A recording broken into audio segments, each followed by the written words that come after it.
Joel Osteen is facing a growing wave of criticism, and this time it isn't based on vague rumors.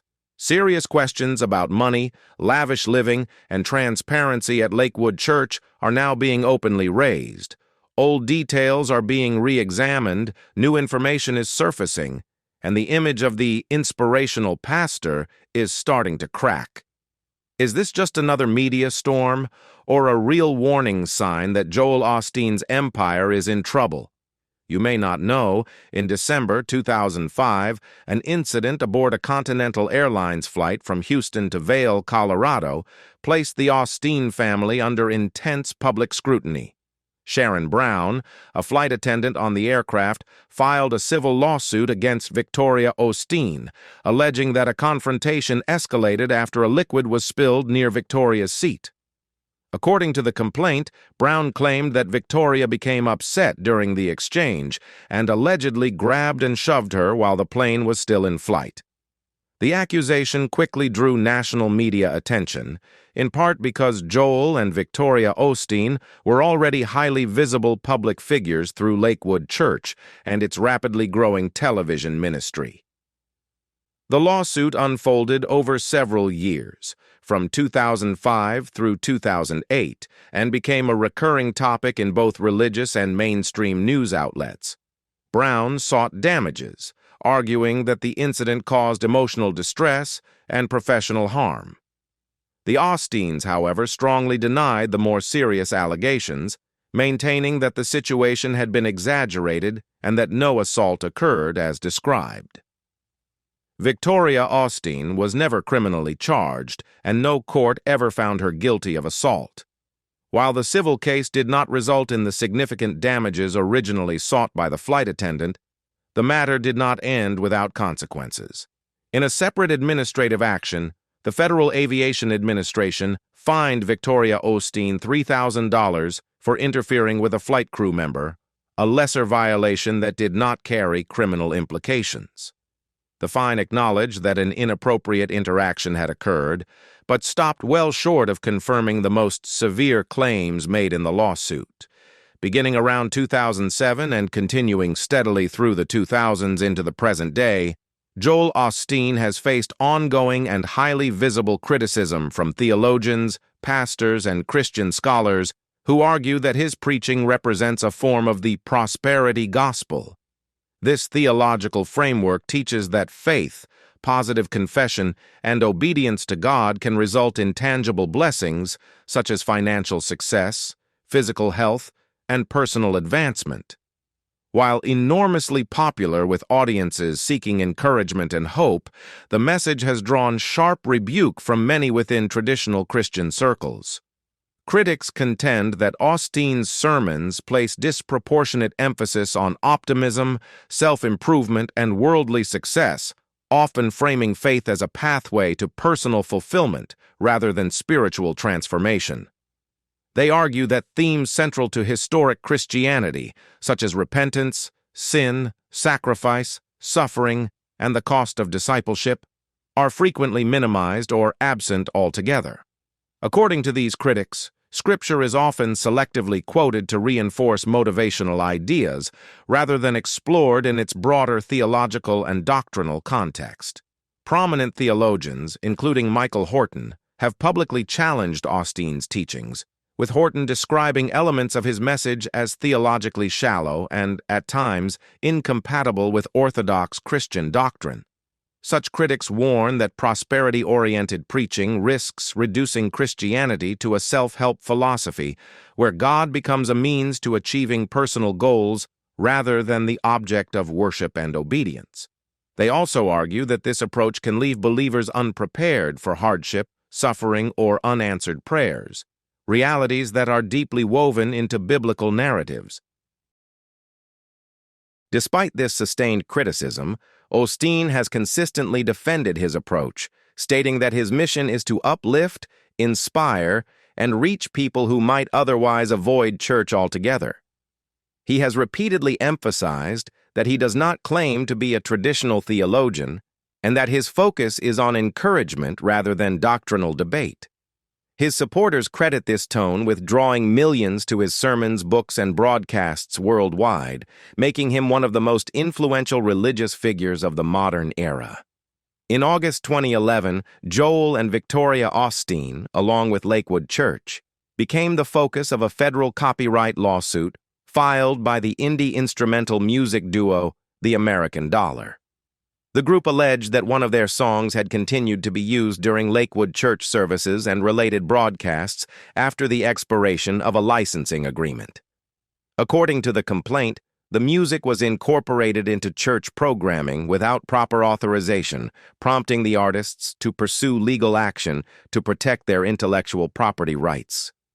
The lawsuit, filed in federal court, sought up to $3 million in damages, drawing attention not only because of the high-profile defendants, but also because it highlighted the often overlooked complexities of music licensing within large religious organizations.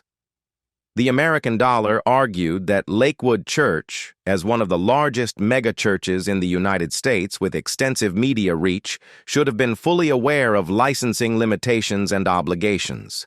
The case quickly became a topic of discussion among musicians, copyright advocates, and church media departments nationwide.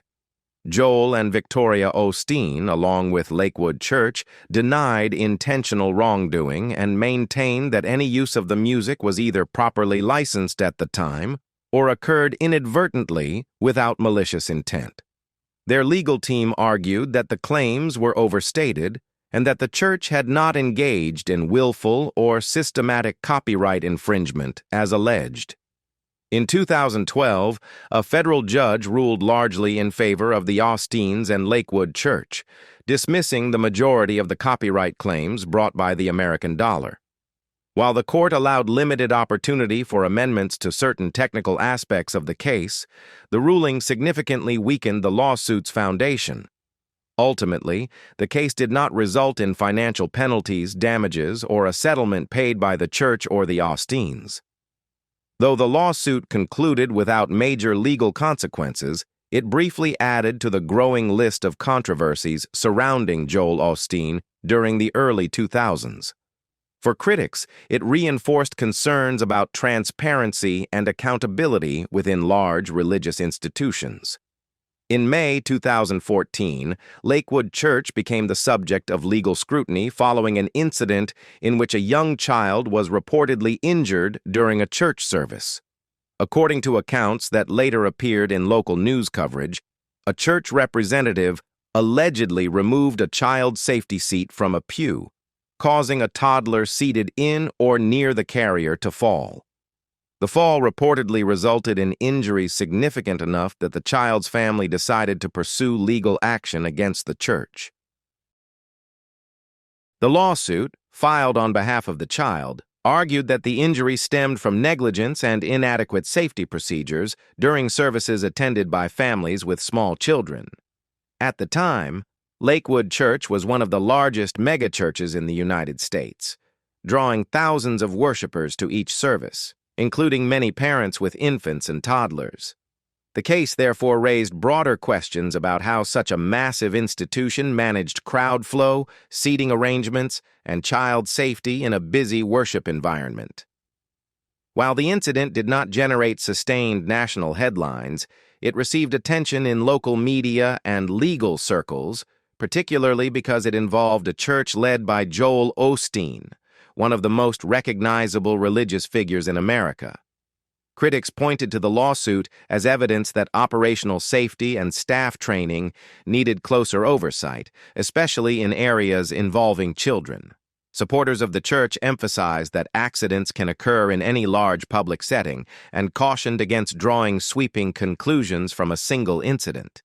Details about the final legal outcome were not widely reported in major national outlets, and no public record indicates a landmark ruling or precedent-setting judgment against Lakewood Church. As a result, the case gradually faded from public view between 2014 and 2017. Nevertheless, the incident remained part of a growing list of legal and administrative challenges associated with the church during that period. In August 2017, as Hurricane Harvey unleashed catastrophic flooding across the Houston area, Joel Osteen and Lakewood Church found themselves at the center of a national controversy over disaster response.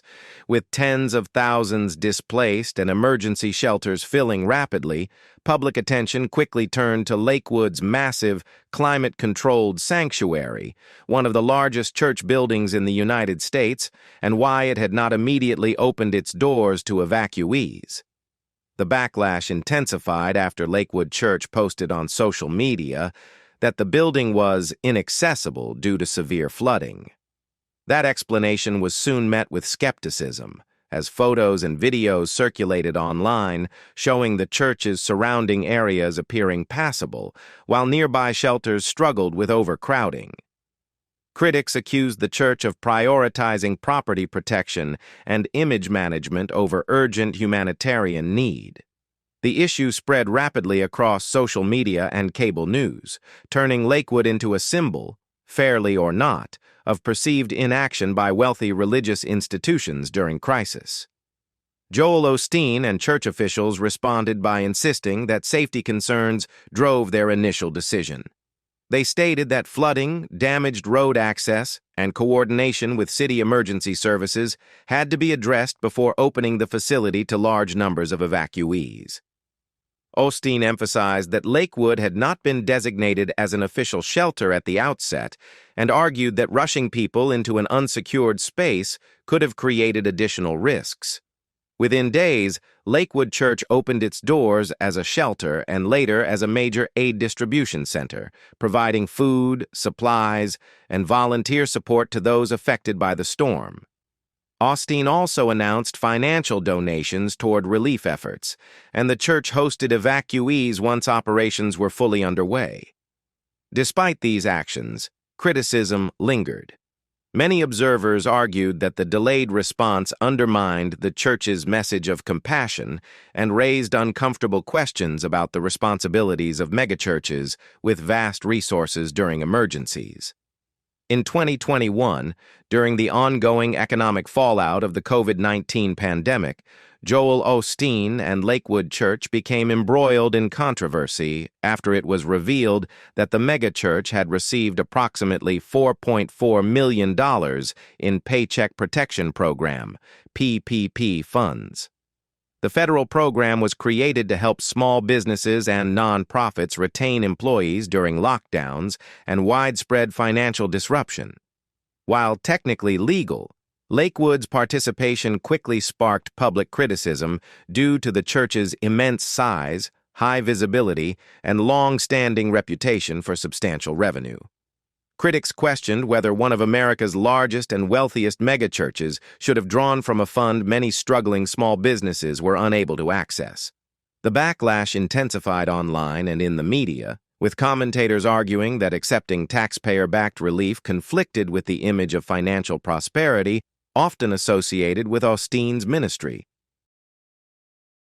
For detractors, the episode reinforced concerns about how large religious institutions manage money and whether they should rely on public assistance during crises.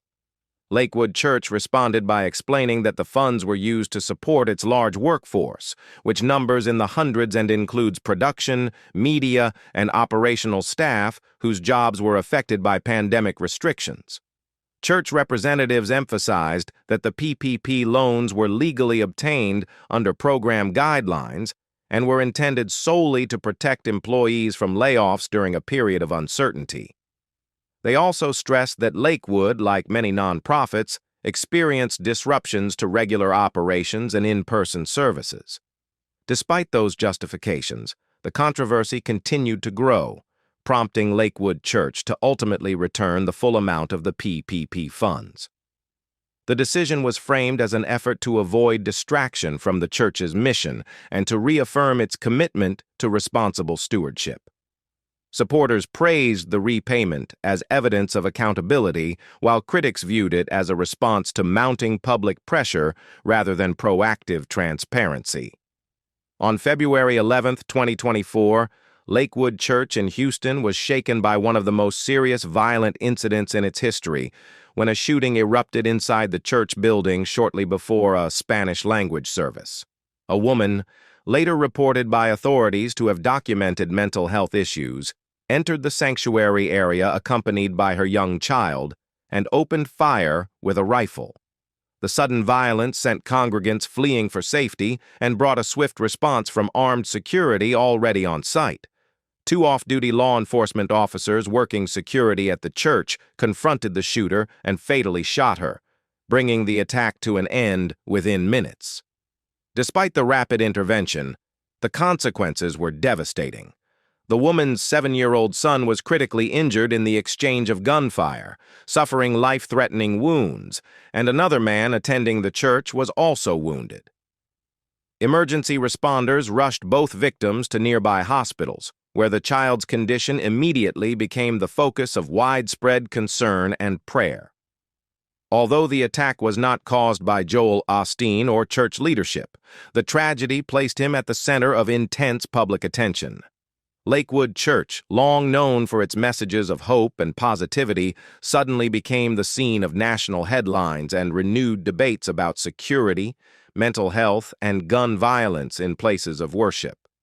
Law enforcement officials later confirmed that the church's security presence likely prevented an even greater loss of life, underscoring the seriousness of the threat. In the aftermath, Joel Osteen addressed the congregation and the broader public with visible emotion, expressing deep sorrow over the violence that had unfolded in what he described as a sacred and welcoming space. He called for prayers for the injured child and others affected, and emphasized compassion for all involved, including recognition of the mental health struggles at the center of the incident. Services were temporarily disrupted as the church focused on healing, counseling, and cooperation with authorities. The shooting left a lasting impact on Lakewood Church and its members. Beyond the immediate tragedy, it intensified national conversations about safety at large religious gatherings and the vulnerabilities even highly secured institutions can face. What do you think about Pastor Joel Osteen? Leave us your comments in the section below. We hope you have found this helpful video. Don't forget to leave a like, share, and subscribe to the channel if you like it. Thank you for watching this, and see you in the next videos. Goodbye.